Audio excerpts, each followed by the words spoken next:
Boa noite, Jesus, irmãos. Graças a Deus. Vamos ler a palavra de Deus? Vamos colocar de pé. Amém. Em Apocalipse capítulo 6, de onde nós estamos tirando esse tema que nós estamos falando. E 7 trovões, as revelações dos 7 selos. E nós vamos ler Apocalipse capítulo 6, versículo 5 em diante. E havendo aberto o terceiro selo, ouvi dizer ao terceiro animal: vem e vê. E olhei, e eis um cavalo preto, e o que sobre ele estava assentado tinha uma balança na mão. E ouvi uma voz no meio dos 4 animais que dizia: uma medida de trigo por 1 dinheiro, e 3 medidas de cevada por 1 dinheiro, e não danifiqueis o azeite e o vinho. Graças a Deus, Vamos orar a Deus, amém? Bendito Pai Celestial, Senhor nosso Deus Todo-Poderoso, queremos, Senhor, te agradecer por esta oportunidade concedida de estar em sua casa, predestinados para esta noite, para te adorar, louvar a ti, Senhor, cânticos, orações a ti, e sua palavra sendo aberta aqui diante de nós, sabendo que o Espírito Santo é o único que pode trazer a revelação. Ajuda nós a compreender sua mensagem para hoje, Senhor, que está aqui na Bíblia Sagrada, é a mensagem do profeta William Branham para a nossa vida. Entregamos nessa hora também em oração a vida de nossa irmã Joana, completa mais um ano, Senhor, de vida. Agradecemos a ti, Senhor, pela bênção da predestinação de estarmos como uma família.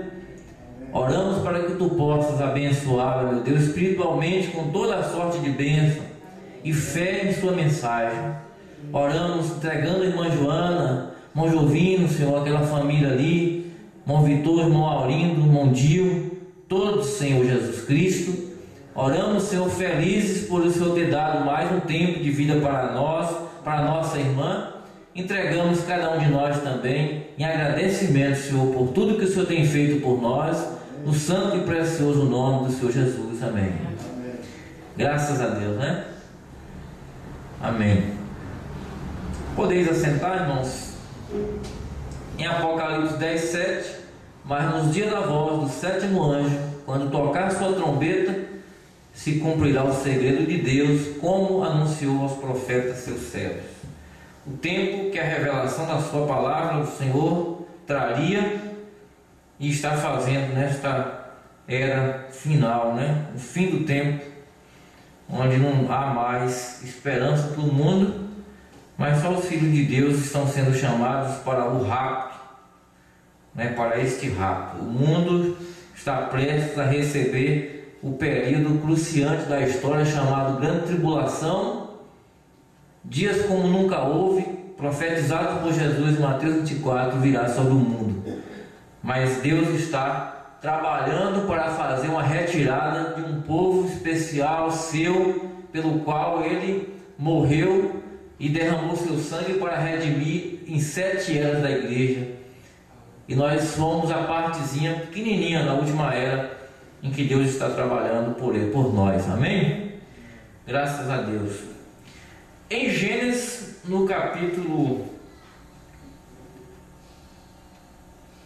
aqui no começo,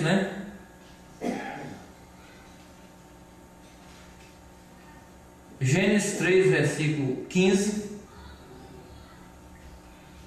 Eu vou ler aqui porque o profeta menciona essa escritura e esse assunto muito no terceiro selo. Nós estamos estudando o terceiro selo, E diz assim: e a mulher disse: multiplicarei grandemente a tua dor, a tua conceição. com dor terá filhos.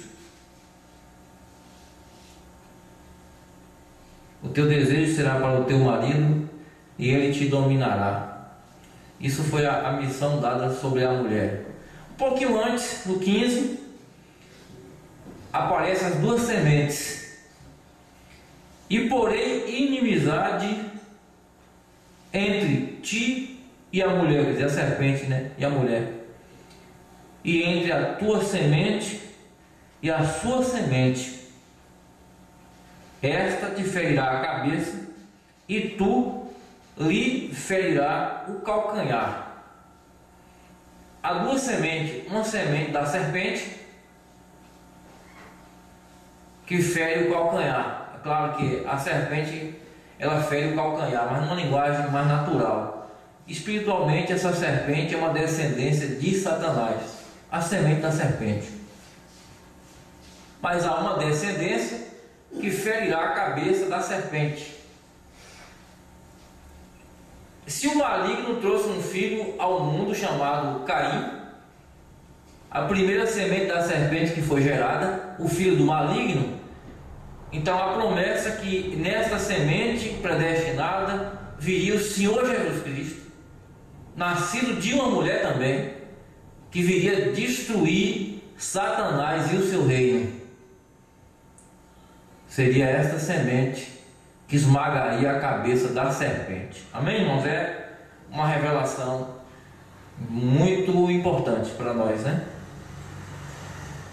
Por isso que diz assim: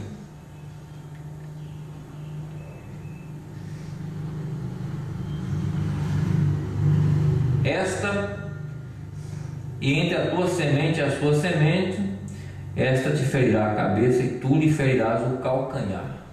Satanás foi ferido na cabeça quando, no Calvário, com sua morte, a morte de Cristo, Satanás foi ferido de morte, porque ele foi sentenciado à morte, porque Jesus venceu a morte. E Jesus devolveu todo o fardo de pecado e contaminação ao dono disso, que era Satanás. E ele pôs em nosso lugar, tirou nossa culpa, e Satanás foi condenado e foi ferido de morte. Mas ele sabe muito bem que terá um fim, e Deus fará isso após o último julgamento, quando a besta, o falso profeta, o anticristo será lançado no lago de fogo. Então, ali naquela morte, a segunda morte, ele será aniquilado naquele lago de fogo. Então, por isso é que todo o plano de Deus ele está se desenrolando nesses últimos dias em revelação. Amém? Porque a gente está conhecendo quem nós somos, quem é o nosso Pai, qual a proposta dele na nossa vida, para que ele nos trouxe a essa dimensão. Não nos trouxe para brincar de igreja, nem para passar um tempinho aqui de diversão no mundo. É porque ele teria uma palavra para se manifestar. E a palavra original de Deus é sempre manifesta em carne humana. A denominação toma o conhecimento intelectual, Deus toma a manifestação de sua palavra. Amém? É sempre assim. É o que Deus está fazendo nesses últimos dias. 58, terceiro selo. Agora, se nós somente pudéssemos nos dar conta da grandeza de Deus, Ele faz o que Ele quer. Ele está no lugar onde pode contemplar as pessoas. E logo aqui sobre a terra temos esses professores tão sábios que saem com essas teorias de que não há Deus e as demais coisas. Eles pensam assim. Então tudo está exatamente como foi lá em Babel, uma confusão, línguas estranhas, falando coisas destonadas da palavra de Deus. Então notamos que Deus disse a Eva que depois de certo tempo a palavra voltaria a ela. Deus disse a Eva, que palavra? Uma semente. E Deus disse que faria uma maneira para redimi-la outra vez à palavra. Bem, depois de um certo tempo, a palavra seria dada a conhecer a ela. A palavra viria para um só propósito. Escute bem o que digo. A palavra viria com um só propósito, qual seria a redenção. Porém, até esse tempo, ele somente teria um subproduto que lhe serviria até que chegasse a palavra original. Eva é um tipo da igreja. A mulher é um tipo da igreja. Eva caiu em pecado, houve uma promessa que viria a palavra a ela. A mulher viria, através da mulher, a palavra, e viria a redenção. Porém, diz o profeta, antes disso veio um subproduto, veio na verdade, um substituto, melhor dizendo, né? Um substituto. O que foi o substituto? A lei. O substituto foram os sacrifícios dos animais do Velho Testamento, porque Jesus não veio cumprir o que já estava determinado antes da fundação do mundo, de que o cordeiro seria morto, seu sangue seria derramado. Mas ele não veio. No jardim do Éden, Jesus mesmo morreu. O que Deus fez? Deus matou o cordeirinho, e o sangue foi derramado, e as peles cobriram os corpos de Adão e Eva. O profeta disse que eles saíram ali, e aqueles couros batendo nos seus joelhos e o sangue escorrendo. Deus não fez uma roupa de couro curtido, não. Ali foi couro derramando sangue, falando do sacrifício que viria. Aquilo ali foi um tipo. E durante todo o Velho Testamento, aquilo foi uma substituição do que seria o verdadeiro Cordeiro de Deus que viria, o Senhor Jesus Cristo. Mas o que sucede? Sempre quando Deus age, pede revelação para entender o que ele está fazendo. Quando ele veio como o Cordeiro, não se viu, não se reconheceu, como vimos no culto passado, João Batista, porque nem os apóstolos reconheceram João como Messias, como o Elias que viria. E até mesmo o Messias foi ignorado pela maioria dos judeus, diz o profeta, né? Então, o que aconteceu é que eles tinham substitutos, tinha a lei, tinham os sacrifícios, e eles preferiam ficar apegado ao sacrifício, ao substituto, à sombra do que seria, do que verdadeiramente a palavra estava prometendo que seria e estava naquele tempo sucedendo, que era Jesus Cristo manifestado. Eles preferiam a sombra do que o real da coisa. De igual maneira, nos últimos dias, quando vem a promessa de uma mensagem do Elias, que viria para abrir os mistérios e mostrar o que é que Deus quer para nós nos últimos tempos, se estabelece a mesma dificuldade.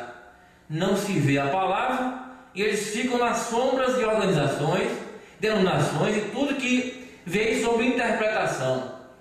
Haveria então uma substituição de novo, porque a igreja caiu de tal maneira que ficou tão longe de Deus que alcançou as trevas de Satanás. Mombrana chega a dizer que naquela era, né, das trevas, uma era muito terrível, Tiatira chegou a conhecer as trevas, mas aí vem a era de Sardes, Filadélfia, Laodiceia, e depois Deus começa a trazer justificação pela fé com a mensagem de Martinho Lutero, que aconteceu nesse período. Nós estamos estudando o terceiro selo. Por isso que diz assim: uma medida de trigo por um dinheiro, uma medida de cevada por um dinheiro, porque a venda de indulgência, e Martinho Lutero foi o mensageiro que combateu esse espírito. E Lutero veio com justificação, o Wesley com a santificação, a segunda etapa desse processo, e depois o batismo com o Espírito Santo, a mensagem pentecostal, que foi a última mensagem a Laodiceia, porque a mensagem do irmão Branham foi tirando de Laodiceia. E aquela mensagem, essas mensagens de restauração, foi mensagem de substituição, para até que ponto eles estariam esperando para que visse o verdadeiro, o real, que seria o ministério do sétimo anjo. Seria Cristo de volta à terra com uma palavra restauradora, sendo o ômega para cumprir o que o alfa começa lá no princípio. Jesus era o alfa, mas viria o ômega, uma outra manifestação do Filho do Homem. Amém, irmãos? Amém. É o último dia, o tempo da revelação, da abertura dos mistérios, em que Daniel não pôde ver, não pôde contemplar, mas pela graça de Deus nós estamos recebendo nesta noite e vemos recebendo nesses dias aí, não é? Por a graça de Deus. 7 selos sendo abertos, trovões dentro dos 7 selos, para posicionar a noiva de Cristo e saber em que tempo nós estamos vivendo. É uma coisa muito tremenda para nós conhecer essas coisas e saber que nós somos filhos de Deus, chamados a ser humildes como Ele foi, ter o espírito que Ele teve, viver como Ele viveu. Amém?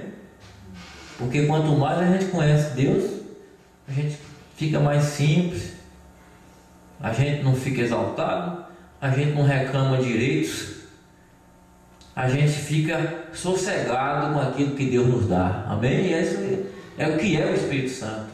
Ele é justamente essa criatura que está em nosso meio e que nos faz sempre render e confiar naquele que nos deu a eternidade. Graças a Deus, né? Então esse sangue do sacrifício era um cordeiro, não é? Carneiros, bodes, etc. Portanto, não tirava o pecado, somente cobria, porque era sangue de animal, e no sangue do animal está a vida do animal. Aquilo era um substituto até chegar ao verdadeiro sangue humano, né? Mas o sangue humano do Deus encarnado, o qual veio sem sexo, veio pela Virgem. O sangue humano do Deus encarnado. Como é que alguém lê os 7 selos, lê o selo e crê que Jesus é uma pessoa separada de Deus e diz que crê na mensagem de William Branham, sendo que ele diz que Jesus foi Deus encarnado para derramar sangue? Amém? A verdade é essa. Deus é um, Jesus Cristo é Deus. Amém? Jesus Cristo é o nome redentor de Deus. A prometida palavra de Deus chegou a ser sangue, se encarnou na pessoa de Jesus Cristo, o Salvador. Deus fez a promessa e disse que estaria ali quando viesse, e a semente da mulher feriria a cabeça da serpente. Jesus. Amém? Agora, na sua semente houvesse procedido de Adão ou de serpente, então ainda seria pecaminosa. Por essa razão João chorou, porque não havia ninguém que era digno. Todos haviam cruzado o abismo. Porém o tempo estava para vir quando o sangue, não é aquele sangue substituidor de animal, seria lançado de um lado, então o sangue encarnado chegaria, Deus feito carne e sangue. A Bíblia diz em 1 Timóteo 3,16 que assim é, e sem contradição, grande é o mistério da piedade. Deus tem se manifestado em carne, isso é correto. Amém? Mas adiante o profeta diz assim: veja quão astuto é Satanás. Ele veio com seu enredo de conhecimento, e ali ele pôde seduzir a noiva de Adão, a esposa de Adão, de tal maneira que antes que Adão gerasse um filho nela, Satanás possuiu Eva e gerou a sua semente, Caim. E ele apanhou Eva virgem e gerou aquele homem que não tinha uma alma humana, tinha um demônio dentro do seu coração, por isso que não conseguia adorar a Deus. Ele era uma semente perdida. Tomou ela em virgindade e gerou um filho perdido. E de igual maneira, o Espírito Santo, para trazer a semente daquela mulher, que viria pela promessa, tomou Maria, antes que Maria fosse conhecida de José, Antes que Maria gerasse um filho de José, o Espírito Santo gerou um filho da palavra. Deus faz aquilo e traz de volta a mesma visão do jardim do Éden, porém agora Deus traria o seu filho, Jesus Cristo. O princípio da criação de Deus, o qual veio pela palavra e não pelo sexo. E nós aqui, cristãos, redimidos pelo seu sangue, somos a continuação dessa geração na qual Jesus é o princípio da criação.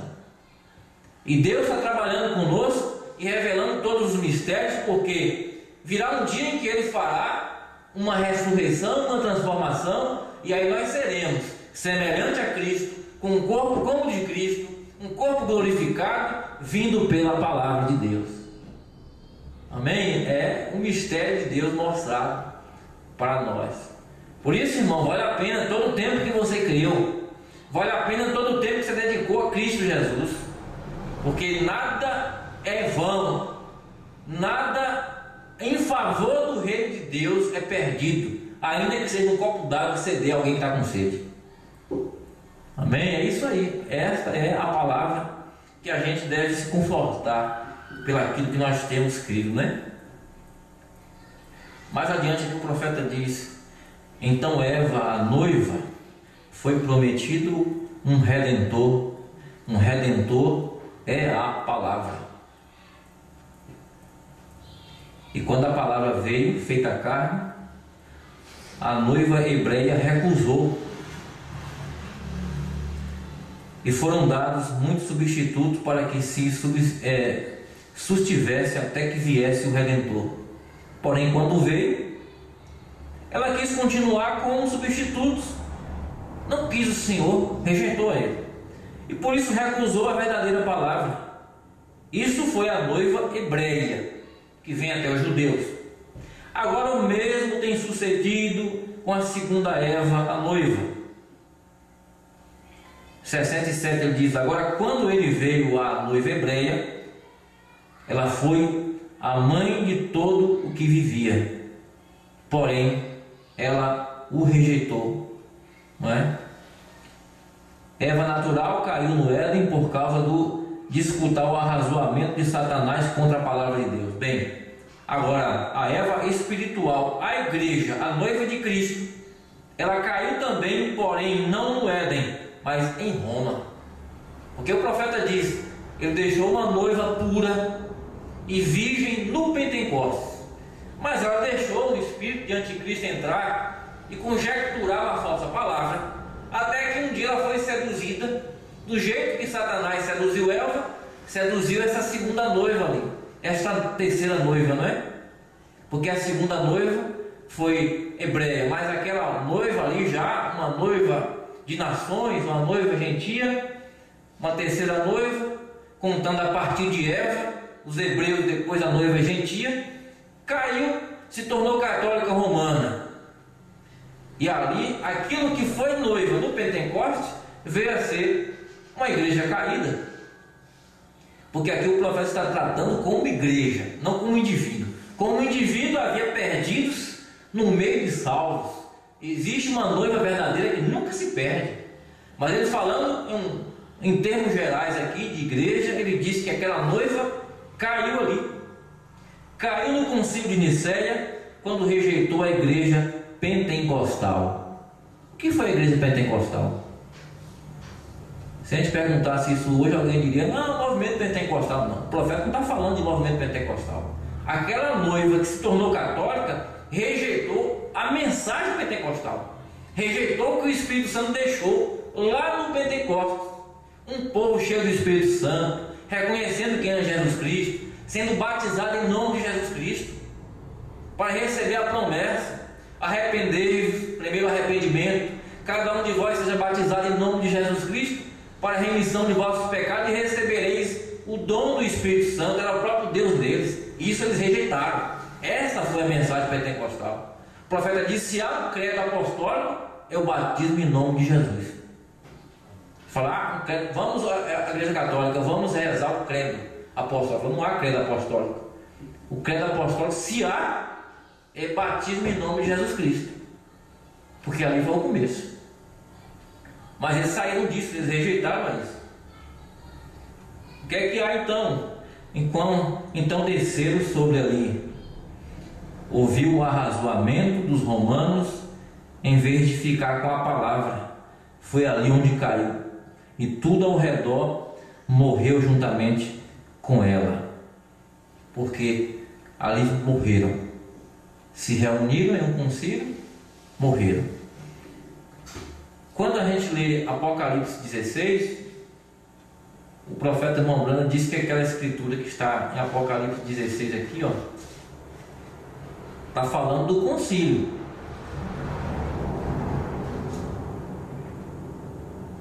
Apocalipse 16, versículo 13. E da boca do dragão. Dragão é Satanás. Apocalipse 12 fala que é o dragão, a antiga serpente, que é Satanás. Da boca do dragão e da boca da besta, e a besta é Roma, não é? E a besta será um papa em um dia desses.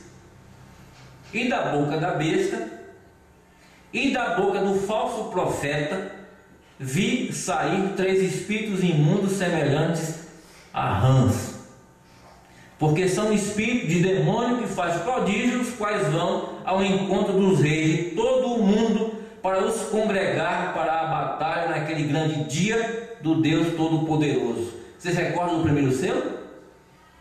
Que esse anticristo vai reunir o concílio de igrejas para todo mundo ir contra o comunismo, e o comunismo vai vir contra eles, e vai reunir para uma batalha, não é? Para os congregar, o reunir para aquela última batalha. E a Bíblia chama esta batalha, mais adiante, no verso 16, os congregou no lugar que em hebreu se chama Armagedon. É uma batalha que sucederá ao final da tribulação. Mas tudo vem de um concílio, de um encontro. Quando foi o primeiro? Quando a igreja, essa noiva que deveria estar aos pés do ensinamento apostólico, caiu, se tornou católica romana, veio um concílio, uma união falsa. Porque foi uma união falsa para matar a palavra. Que o profeta disse que assim como Herodes e Pilatos se uniram, que eram inimigos, e se uniram naquele dia do julgamento para matar Cristo, que era a palavra. E sempre a união falsa vem matar a palavra. E agora essa união romana lá veio para matar a palavra, e a igreja caiu. E agora nos últimos dias a falsa união de igrejas vem de novo para matar a palavra, para dizer que esses tabernáculos devem ser fechados, para condenar o profeta, assim como Herodias condenou João Batista, a manifestação de Elias, pediu a cabeça de João numa bandeja. Ele vai também condenar a mensagem. Eles vão contra a palavra, vão perseguir. E que vai suceder? 3 espíritos imundos semelhantes a rãs. O profeta disse que a rã é um animal que ele dá uns pulos, e ele sempre está voltando atrás, olhando onde foi que ele deu aqueles pulos, né? Dá tantos pulos e volta e olha. Veio de um concílio e volta a um concílio, retorna àquele concílio. Sempre há uma união de igrejas. Graças a Deus que o Espírito Santo nos está unindo na palavra. Não é numa igreja. Se a gente pensar que vai fazer um ecumenismo de tabernáculo e pensar que nós vamos juntar todo mundo que diz que crê nessa mensagem e dizer que tudo é a noiva, a gente vai estar copiando o ecumenismo da Igreja Católica. Porque não é assim. O Espírito Santo tem uma mensagem, não tem várias. Tem uma só revelação. E a união dessa noiva, ela não é uma união para o mundo ver. É uma união invisível, disse o irmão Branham. Nós não vamos ver essa união visivelmente, mas é o Espírito Santo na revelação que vai nos unir como noiva. Amém? E ela está sendo unida agora. Não importa que seja um grupinho Tapetinga, um pouquinho de gente em São Paulo, outro pouquinho lá no sul do país, não importa, ou no Nordeste. Nós estamos unidos pelo Espírito Santo na revelação da palavra. É uma união invisível, mas é real. E é a única que Deus reconhece. Deus não reconhece outra união, porque qualquer outra seria ecumenismo, né? O ecumenismo foi condenado na mensagem do profeta como falsa união, né? Graças a Deus, né?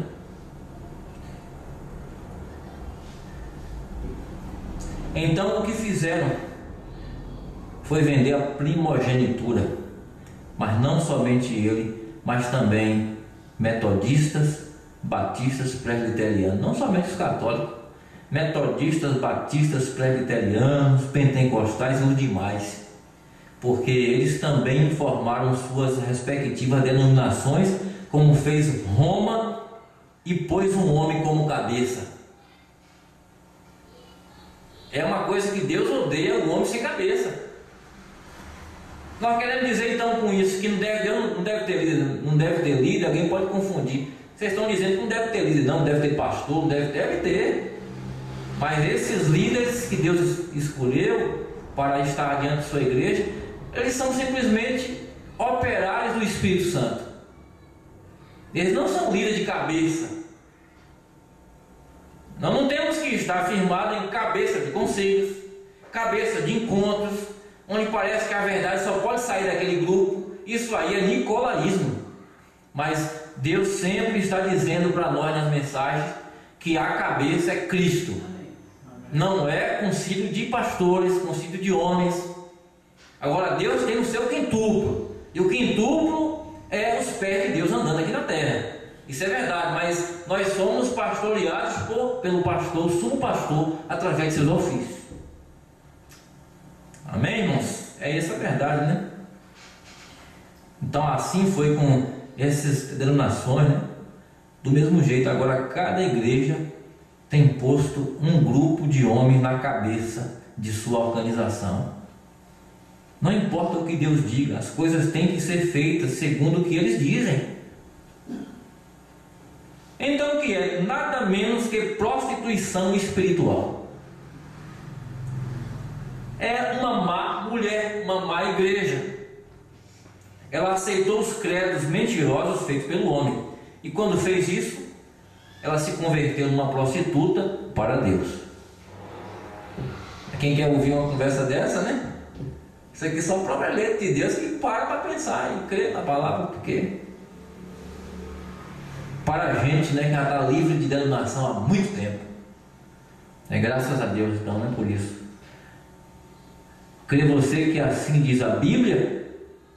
Suas filhas têm feito o mesmo. Prostituição espiritual da igreja romana e das filhas da igreja romana. Vamos chegar lá um pouquinho aqui adiante. Veja o que o profeta diz aqui no 91. Você me pergunta, disse você, pentecostais? Quem são os pentecostais? Que defende o movimento espiritual que, segundo eles, é um avivamento último.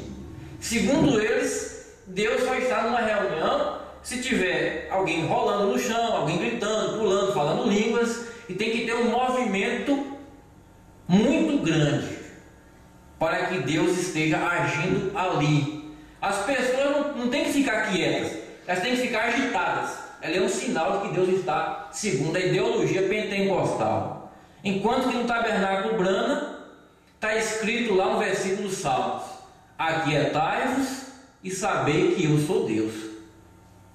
Não está mandando você buscar pulo, grito, nem nada disso. Agora Deus pode fazer você pular e gritar? Pode.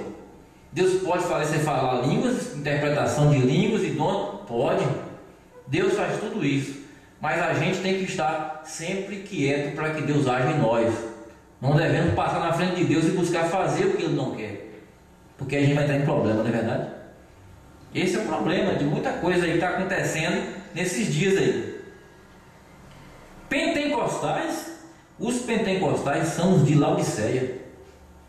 São os ricos que não têm necessidade de mais nenhuma coisa, porém ele diz: não sabe que és pobre.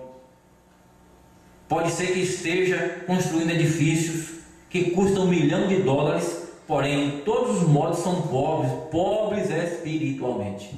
Olha só, o que ficou o movimento pentecostal, aquele grande movimento de Deus, que começou na Rua Azusa, nos Estados Unidos, que chegou pelo norte do Brasil, pelo Pará, com aqueles irmãos da Assembleia Pentecostais, e chegou à Assembleia de Deus. Mas o que ficou depois da mensagem? uma casca oca, sem nenhuma unção, porque Deus saiu do meio desse movimento pentecostal, quando aquele avivamento terminou. Deus está em sua palavra, diz o profeta. Ele está em sua palavra, ele não está no movimento que os homens fazem, ele está em sua palavra. Você diz agora sim, já veio tudo, está cego. Por outro lado, você diz: bendito seja Deus, estou bem coberto. Nada, está nu. Estou seguro. Temos jovens no ministério e não sabe. Tudo está contrário. Agora a Bíblia diz que a igreja de Laodiceia estaria nessa condição. Não há ninguém sobre a face da terra que possa negar que esta é a última era, porque a era da igreja de Laodiceia é a 7ª era. Presta atenção no que ele vai dizendo aqui.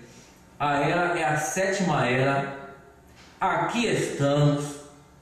O segundo período dos 2000 anos está se acabando. Já não há eras da igreja. Acabou. Já não há eras da igreja. Por isso vocês, irmãos da chuva tardia, não pode começar outra organização, porque não haverá outra. Chuva tardia é uma organização chamada Chuva Tardia. Não vai ter uma outra nesse movimento. Correto? Estamos no fim. Amém. Não pode haver mais eras da igreja. Já terminaram. Terminou.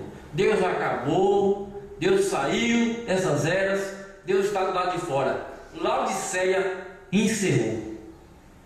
Quando o 7º anjo desceu do Monte Pôr do Sol com 7 selos abertos. E aí pronto. Ele está do lado de fora chamando. E Deus parou, acabou com essa era.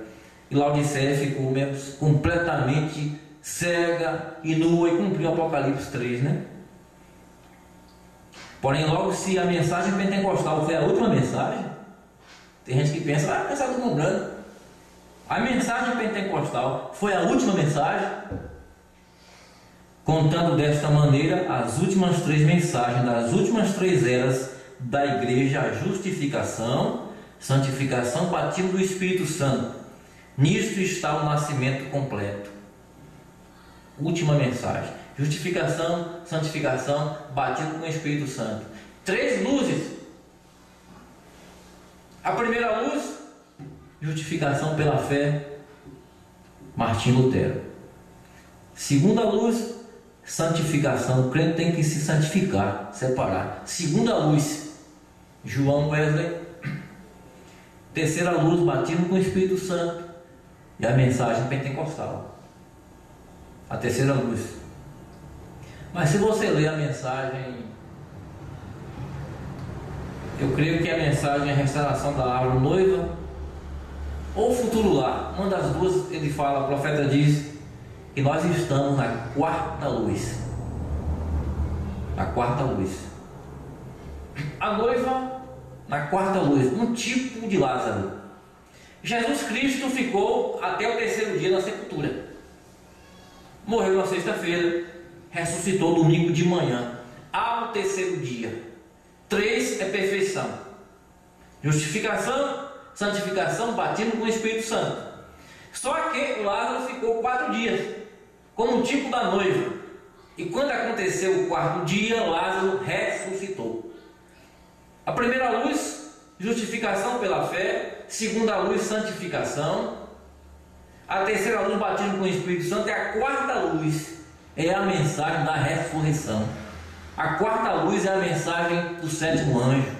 A 4ª luz é Apocalipse 10, que se cumpriu e abriu o nome daqueles que estavam escritos no livro da vida.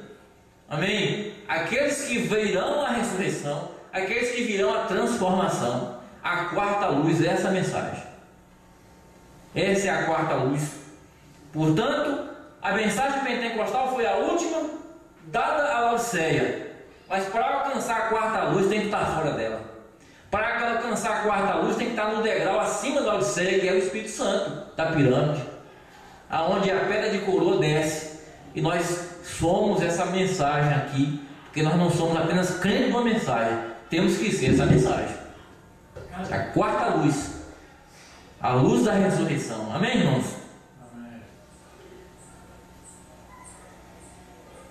Graças a Deus.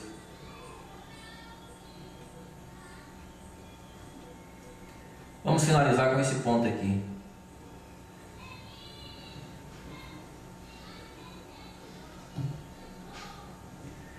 A Bíblia diz que este mensageiro dos últimos dias será para restaurar a fé original,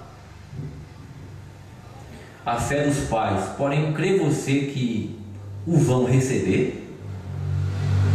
A pergunta do profeta é para restaurar, mas vocês creem que vão receber? Que as igrejas vão receber? Que os crentes todos vão receber?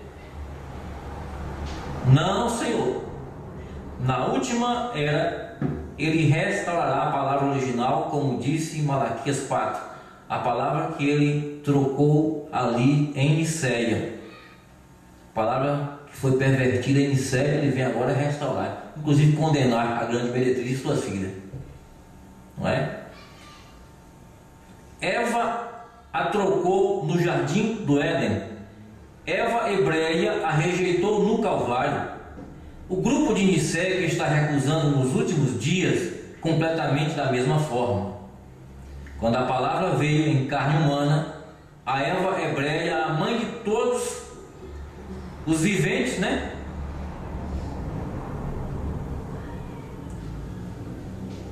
Que todos os viventes espiritualmente rejeitou, pois estava tão morta em seus dogmas e tradições que isso passou por cima. E tem se passado do mesmo com esta outra noiva, exatamente. Eles passam por alto aquela que é a palavra viva manifestada na carne pela palavra prometida. Houve uma palavra encarnada rejeitada. Há também, de novo, uma palavra encarnada sendo rejeitada. Eles passam por alto qual é a palavra viva manifestada na carne pela palavra prometida. A palavra prometeu fazer essas coisas, a promessa foi feita que seria desta maneira nos últimos dias. Mas nos dias em que Ló saiu de Sodoma, choveu fogo e enxofre e consumiu a todos. E assim será o dia em que o Filho do Homem há de manifestar. Agora falta o fogo descer e consumir. Vai ter fogo mesmo depois aí na frente, né? Porque a manifestação do Filho do Homem se deu. Agora observe o que sucedeu com Sodoma. A palavra também nos diz, como foi nos dias de Noé, assim também será na vinda do Filho do Homem. Observe então o que foi. Porém diz que será do mesmo jeito. Estamos vivendo nesse dia. A palavra prometeu que seria assim nos últimos dias. Estamos vivendo nesse dia. Dos dias de Ló, dos dias de Abraão, Sodoma. Suponho que poderia tirar umas 600 promessas semelhantes a essa das Escrituras e referências sobre isso. Porém, eles o rejeitaram. Ela ficou com suas tradições, o sangue de substituto em vez do sangue verdadeiro que foi manifestado. Agora, por causa de haver ficado com essas tradições, Jesus, a palavra manifestada, disse que a noiva hebreia lá de Israel, por causa de tuas tradições, invalidas a palavra de Deus e faz nula, não tem por efetiva. E essa é a mesma razão. Olha, a mesma razão, porque eles tinham lá também, porque eles achavam que era avivamento. Quando Jesus chegou, aqueles fariseus achavam que a lei de Moisés em sua mão era o seu avivamento, mas eles não viram que João era um avivamento, que Jesus era um avivamento. Eles não viram, mas pensavam que tinha um avivamento. Avivamento não é pulo, não é grito, não é salto. Avivamento é a palavra de Deus manifestada. Eles pensavam que tinha um avivamento, não tinha avivamento. Essa é a mesma razão porque os avivamentos que devem ter hoje, agora temos tido avivamentos denominacionais, porém não temos tido um avivamento, uma verdadeira sacudida. Não, Senhor. Não pense que temos avivamento porque não temos. Tem milhões e milhões de membros de igrejas, porém não há nada de avivamento. A noiva ainda não tem tido um avivamento. Ainda não tem havido ali nenhuma manifestação de Deus para sacudir a noiva. Estamos esperando isso. Se necessitarão desses 7 trovões misteriosos para despertá-la. Qual é o avivamento da noiva? Os 7 trovões que desperta a noiva. Onde está o irmão Branham? 7 trovões são as revelações contidas nos 7 selos. Mensagem Laodiceia, página 9. Amém? Esse é o que aviva, é a palavra que vem para dizer onde nós estamos pisando, né? Ele os mandará no tempo prometido, não é? Então esse é avivamento. Não tem avivamento, pulam, saltam, gritam e não recebem nada, porque não tem o avivamento do dia, não tem os trovões. E o que é tão importante nos trovões que tem que ser? Se você volta aqui a mensagem primeiro selo, já estou quase encerrando, viu, irmãos? Mensagem primeiro selo. O que é que tem nesses trovões? 132. Agora Jesus e seu nome sobre a terra foi Jesus o Redentor, porque foi o Redentor quando esteve sobre a terra. Porém, quando conquistou o inferno e a morte, venceu e ascendeu. Então ele recebeu um novo nome. Por essa razão é que gritam, faz tanto ruído e não recebe nada. Isso não é avivamento. Será revelado nos trovões. O que? Um novo nome. Agora o anjo do Senhor apareceu para o irmão Branham, deu a comissão de seu ministério e disse para ele: se você fizer com que o povo creia em ti, não é? Nem mesmo o câncer fará frente à tua oração. Por que Jesus não falou assim? Por que o anjo não falou assim para o irmão Branham? Se você não fizer, porque se você fizer com que o povo creia em Jesus, ele não falou assim. Se você fizer com que o povo creia em mim, creia em Jesus, ele não disse isso. Porque todos confessam e creem em Jesus. Os batistas dizem que creem em Jesus. Os metodistas creem em Jesus. Os assembleanos creem em Jesus. Os católicos dizem que creem em Jesus. O anjo não disse: se você fizer com que as pessoas creem em Jesus, não. Se você fizer com que o povo creia em ti. Outras palavras, porque em ti está um novo nome. E o novo nome só os eleitos vão crer. Que eu estarei em carne humana outra vez. E eles vão rejeitar isso mesmo. O novo nome que foi dado, aquela porção lá para Abraão no começo, no fim do tempo viria. Essa que é a verdade, irmãos. Quem que recebeu esse novo nome? Por isso eles pulam, gritam, não recebem nada. Porque nos trovões está o novo nome. Nos trovões está a revelação. O 7º selo está todo o tempo abrindo os mistérios. Amém? É isso que é o avivamento do último dia. A palavra de Deus sendo mostrada, né? Já para encerrar aqui, fechando o parágrafo 105. Então, ela estava morta, e se as igrejas se esqueceram de seus credos, seus dogmas, unicamente tomasse a Bíblia, pedisse a promessa, então seria efetivo. Porém, vê você, Jesus disse: vós com vasos, né, com vossas tradições, tem invalidado a palavra de Deus. O mesmo hoje com essa Eva espiritual, chamada noiva espiritual de hoje, a igreja, não a noiva, a igreja, vê a palavra de Deus, porém não aceita, vê, mas não aceita. Mas eles colocam ali um lugar de dogmas, por isso a palavra não é de benefício, porque trata de injetar os seus credos com a palavra. Eles misturam com a palavra. E assim não funciona. Não funciona. Agora, o que necessita de hoje? A minha atenção é atraída continuamente a este reverso, não é? O arauto de sua vinda. E as letras grandes têm aqui escrito: necessitamos de um profeta. O profeta disse que tinha lá escrito, lá um outdoor, uma placa imensa: nós precisamos de um profeta. O profeta estava lá pregando a palavra e eles estavam colocando os cartazes: precisamos de um profeta, no meio dessa confusão, né? Para trazer uma palavra. Eles não viram a palavra. Mas é porque tinha que ser assim mesmo. Não podia ver, tinha que ser um povo de Deus eleito para ver. Assim foi com Jesus e assim é no último tempo, né, irmãos? Bendito Deus e Pai, Muito obrigado, Senhor, por essa mensagem que nós lemos aqui, falamos. Ajuda nós a nos posicionar sobre a palavra. Dai-nos, Senhor, uma noite tranquila, Senhor, uma noite de sono abençoado. Que a inspiração desta reunião esteja em nós, trazendo efeitos espirituais positivos para cada um de nós, Senhor. Entregamos nossas vidas a Ti, humildemente, Senhor, no santo e precioso nome do Senhor Jesus. Amém.